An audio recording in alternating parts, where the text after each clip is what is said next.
Hakikat, fungsi, sifat, dan kedudukan bahasa Indonesia. Kelompok 3, Danisa Fajartio Yunasi, Deswara Faren Ramadhani, Irfan Adi Nugroho, Priyanka Tantri Maharani, dan Solehatun Retno Aziza. Oke, baiklah teman-teman, kita akan mempelajari hakikat bahasa Indonesia. Bahasa merupakan suatu ungkapan yang mengandung maksud untuk menyampaikan suatu kepada orang lain. Sesuatu yang dimaksud oleh pembicara bisa dipahami dan dimengerti oleh pendengar atau lawan bicara melalui bahasa yang diungkapkan. Dan selanjutnya, fungsi bahasa Indonesia. Fungsi bahasa Indonesia memiliki 3 fungsi utama. Yang pertama, alat komunikasi. Setiap individu dapat melakukan komunikasi 2 arah yang tentunya dapat dimengerti oleh masing-masing orang. Yang kedua, pemersatu bangsa. Setiap warga dapat menyampaikan pendapatnya dan dapat saling mengerti karena bahasa yang sama akan mempersatukan rakyatnya. Yang ketiga, identitas atau suku bangsa, sebagai identitas dan keunikan suatu bangsa. Selanjutnya, saya akan menjelaskan tentang sifat bahasa Indonesia. Yang pertama, arbitre atau dinamis. Bahasa bersifat tidak tetap atau tidak statis, karena bahasa dapat berubah seiring perubahan yang dilakukan oleh pelaku komunikasinya. Selanjutnya, konvensional.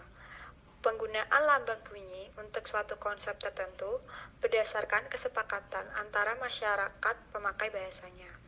Selanjutnya, produktif.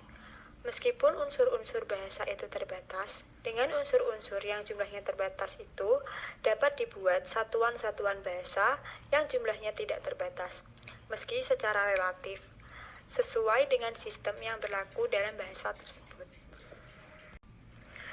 Kemudian, sifat bahasa yang unik.